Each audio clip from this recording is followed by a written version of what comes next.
Hey everybody, Sharon Conti here. Val Nasser is behind the camera on behalf of the Communications Advisory Committee. And another Communications Advisory Committee member is in front of the camera with me. I've got Amy, who is the chair of our committee, here today to tell you all what we do on the CAC besides these fabulous videos. So Amy, welcome. Thank you so much for your time, for spending it with us. And tell everybody at home basically what's been happening on the Communications Advisory Committee since you've been on there for, what, 2 years almost? Almost 2 years, yeah. yeah. All right. So I've been on since December of 2020, and the team's a really good team. We've been working hard.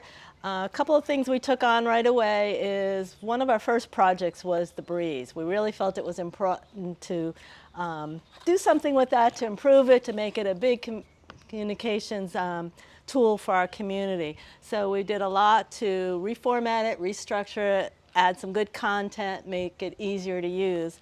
And I think the results are really a good thing for the community now, and hopefully everybody is looking at it monthly. Yeah, let's see.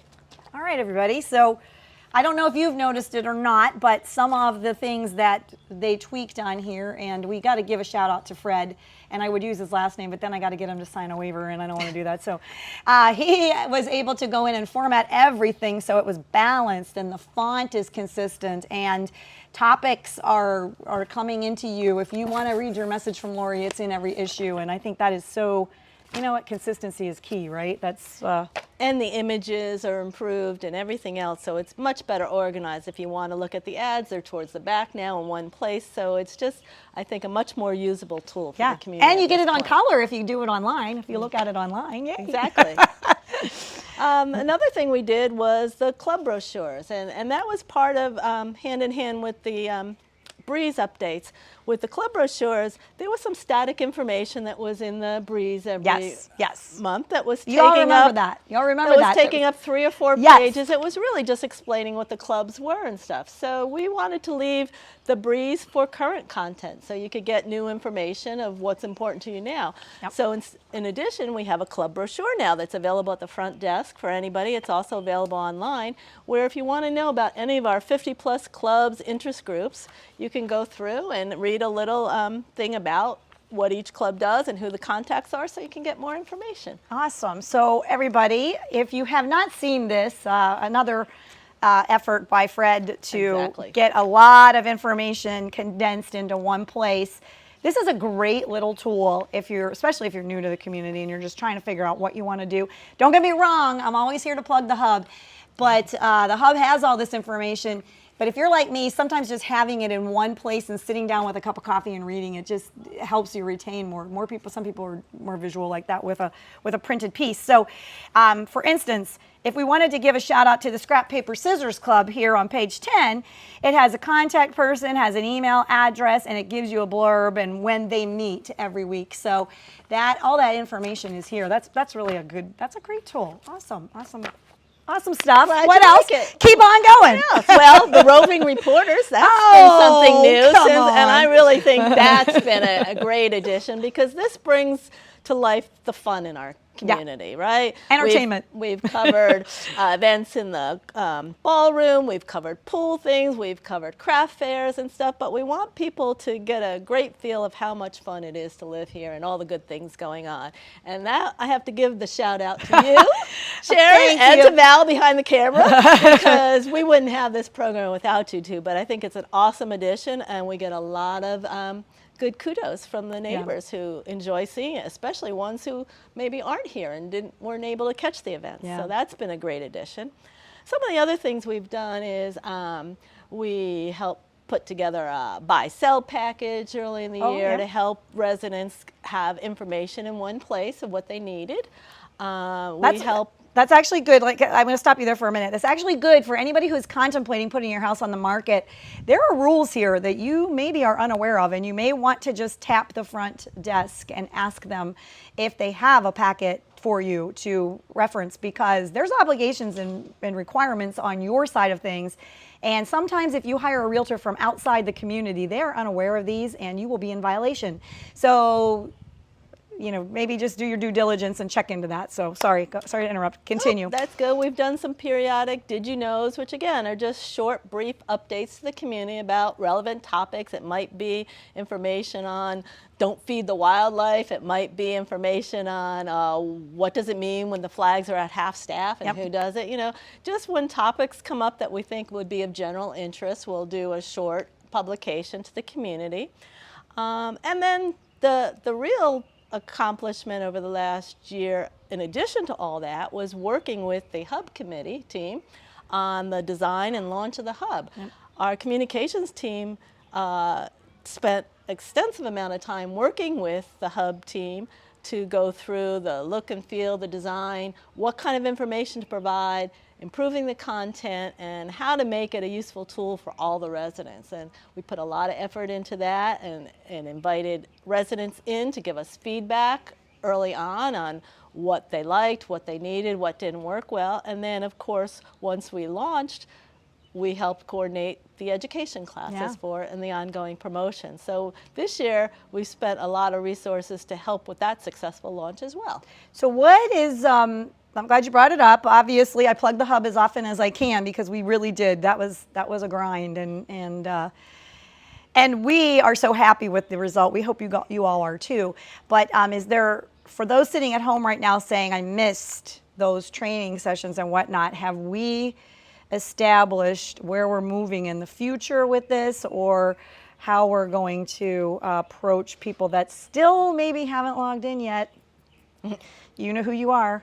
And by the way, so do we. You're right. Well, that's a good question. What we have is, of course, we have some videos out there, and we have some links on the Hub website that will walk you through the training of how to do some brief demos, an overview of how to use it. We also are going to, in the month of October, we're going to host some weekly open houses Wednesday nights from 5 to 7, where any residents that have been here or new people coming in who have any questions or problems about the Hub can stop by the lobby of the clubhouse, and we'll have some representatives there who can help answer your questions, show you how to do things. And we also plan to do some follow-on training for both residents and club people in the coming months to kind of do refresher and help as we transition with new people coming in, to make sure everybody has an opportunity to learn about all the good stuff out on the Hub. Yeah, and if memory serves me right, I think the clubs are new officers and whatnot are being chosen and elected. So anybody that's considering becoming an officer for your club, if you're not comfortable with the Hub, don't let that squash your vision of being an officer, because certainly we are all here to help, and you'll get training, you'll get help getting on there and doing what you need to do to improve and benefit your club. I would also say the Hub is a key communication tool for our community. It was meant to be the hub of our community for information, right? And even with the training we did, we just touched the surface to give people the basics to get started. But I would encourage everybody to go on, poke around. There's menus, there's links, there's a wealth of information out there about our lifestyle programs, our HOA, Ridgewood Lakes HOA, and even our surrounding communities. Just take some time to explore, and I bet every time you go out there, you'll probably find something new that you didn't realize was there. I'm like, oh yeah, I forgot about that. Well, is there anything else that we missed that you want to talk about? Because obviously the Communications Advisory Committee is very busy. Well, we've got a couple of new things going on.